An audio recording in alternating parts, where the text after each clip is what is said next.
My journey started with a routine mammogram. I got a phone call stating that they saw something suspicious, so I came back in. My primary care physician called me and wanted to see me immediately if I could in her office, so right then I knew something was up. I had invasive ductal carcinoma, grade 2. Unfortunately, the cancer center here, we did not have the capabilities of radiation or chemotherapy here. So I traveled every day, 4.5 weeks, for my rounds of radiation treatment. My children were scared, and I have 3 beautiful granddaughters. So I knew I had to fight to stay alive, fight to be healthy, and fight to be around so I can watch my family grow up. I used to work at AdventHealth Shawnee Mission in the Oncology Cancer Center, and we did see a lot of patients from the Ottawa area. Patients speak every single time they come into the office about how tired they are and what fatigue does to them. A treatment can be anywhere from an hour to 8 hours a day, so if you're worried about getting in the car and driving, then there's that hardship with that. With the help of the foundation, we're going to be able to grow, hopefully exponentially, and be able to be a cancer center that people can be proud of, and people are going to be saying to their families, you guys need to come to AdventHealth in Ottawa for your care. Soon after AdventHealth's arrival, there was a lot of communication in the market that we needed to have better cancer care available. We had medical oncologists here, but we didn't complete the circle. So there was significant communication from our physicians, from our community as a whole, that we needed to have cancer care here in our market and keep people from driving into cities and more urban areas where they didn't want to go.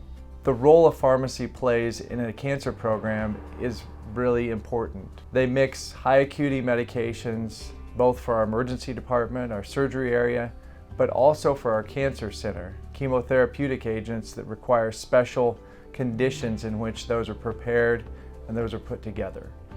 So we are relocating our pharmacy from the basement up to the first floor level. The space downstairs was really space constrained. It'll be packaged closer to where we're doing chemotherapy and providing our cancer care. With the new pharmacy being right next to me, that's going to cut time down, and allowing that greater time will allow me to treat patients more effectively. The primary capital improvement related to our cancer care is to improve our pharmacy, relocate our pharmacy, and make sure it is ready to go to support the upcoming decade. My name is Ryan Henningsen. I am the 2021 board president of the AdventHealth Ottawa Foundation. So my father was on this board for a better part of 10 years, maybe just a little bit over 10 years. You know, in the past, thanks to our donors and thanks to what this foundation can do, we've been able to enhance service.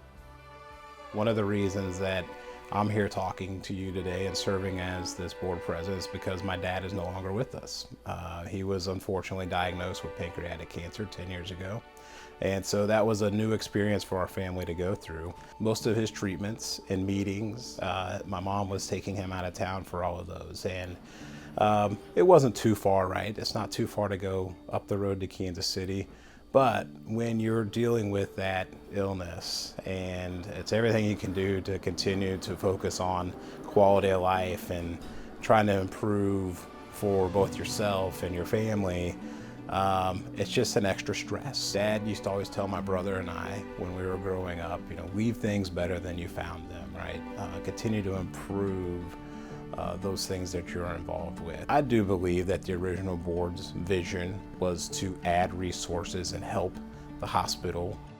The board was founded by the Ransom Memorial Hospital Board of Trustees in 1991, and they chose 7 members to be on that board. The original board of directors in 1991 that were chosen by the Board of Trustees from the hospital were Bob Wellington, Stanley DeFries, Jim Chandler, John Cohen, Nancy Winter, Esther Bemmels and me, and we all were people who lived in Ottawa and were very supportive of the hospital in different ways.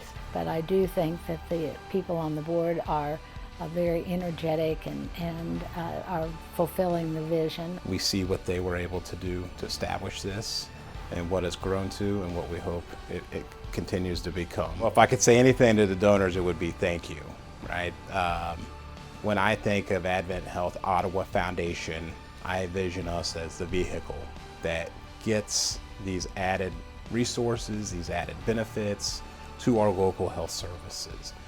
But there's no question that the engine of that is the donors. You're also caring for the economy and the residents that you live with. You're helping your friends, neighbors, co-workers shorten their journey to get high quality cancer care. Anything that is given will benefit the community, it will benefit the hospital. I don't think donors realize how important it is that what they give gives hope to patients, because no one wants to hear the word cancer. No one wants to have it. But the opportunity to have a cancer center here makes their dollars stretch farther, and we can give hope and life to other patients. And I thank them from the bottom of my heart.